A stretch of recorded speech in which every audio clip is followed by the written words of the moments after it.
Hey students, assalamu alaikum. I hope you all are fine and your day is going good. Today we will solve our question number 13 from our remedy pack, page number 20. Before I'm going to start, we will open page number 144 of our grammar book. At page number 144 of our book, we are having our 26th chapter, and that is banyan tree.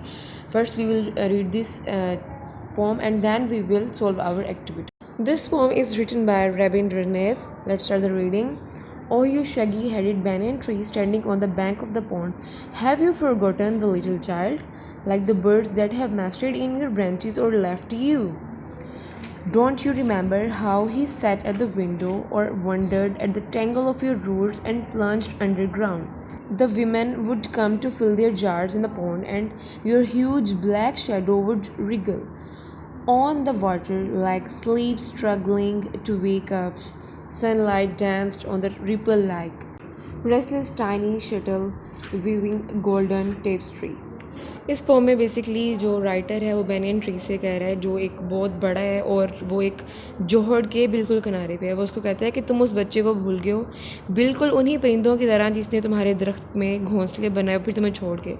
तुम उस बच्चे को भूल गए हो, मतलब जो तुम्हें अपनी खिड़की से बैठ के देखता है और वो परेशान है कि तुम्हारी जड़ें जो पानी के अंदर डूबी हुई हैं वो किस तरह से गुच्छों की तरह आपस में इकट्ठी हुई हुई हैं। उसके बाद उसको कहता है कि जो जब औरतें तुम्हारे इधर जोहड़ से पानी भरने आती हैं अपने मटकों में, तो तुम्हारा जो बड़े सारा जो दरख्त है वो उनके ऊपर क्या करता है, घूम के अपना काला साया कर देता है। और जो सनलाइट है यानी सूरज की रोशनी है वो पानी पे इस तरह से डांस करती है या रक्स करती है जैसे पानी के ऊपर कोई चीज़ फेंके तो उसके ऊपर लहरें बन जाए। Two ducks swam by the weedy margin above their shadows, and the child would sit still and think. He longed to be the wind and blow through their rustling branches, to be your shadow or lantern with the day on the water, to be a bird or perch on your topmost twig, and to float like those ducks among the weeds and shadows. In lines में point कहता है कि वो ducks यानी वो बतख जो तुम्हारे साय के साथ तैरती हैं, या वो बच्चा जो अभी भी बैठा है और ये सोच रहा है कि मतलब उसकी ये ख्वाहिश है कि या तो वो हवा बन जाए और तुम्हारी जो जड़ें हैं उनके साथ उड़ जाए, या वो साया बन जाए और पानी के साथ दिन की तरह लंबा हो जाए, या वो परिंदा बन जाए और तुम्हारे उस शाख पे बैठे जिसके ऊपर पत्ते नहीं हैं और उनके साथ झूले। और to float like these drugs among the weeds and shadows, या उन बतखों की तरह तुम्हारे साए के साथ तैराकी करे।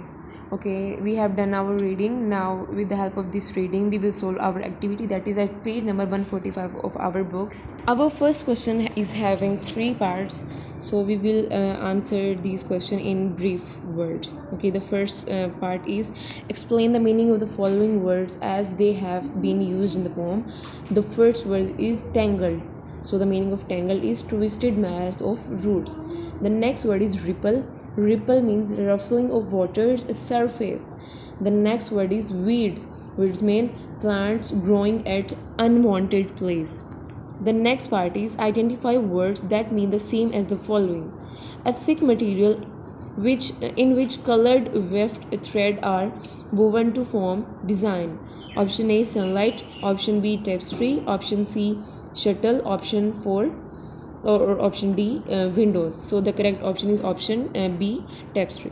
Second MCQs is horizontal branches used by birds to rest on. Option A restless, option B margin, option B nested, option D perch. So the correct option is option D perch. Our next part is the poet is asking about the banyan tree if it remembers a child who would stand on the bank of the pond. Option B used to sit at the window and wonder at the sight of the tree. Option C wanted to make nest on its branches. Option D wanted to be different element of nature. So the correct option is option B used to sit at the window and wonder at the sight of the tree. Now we will solve our question number B. In this activity, we will write the following verbs in the present tense. It means we are having the verbs in past tense and we will change their form. The first sentence is sunlight danced on the ripples. So danced is verb, a second form of verb, and the present form or first form of verb will be dance.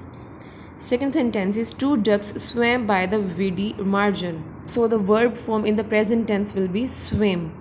Our activity C is underline the adjective in the lines below. As we have discussed earlier, that adjectives are the words that are used to qualify a noun, or basically they are describing words. In these sentences, we will underline adjectives. Okay, our first sentence is you shaggy headed banyan tree standing on the bank of the pond.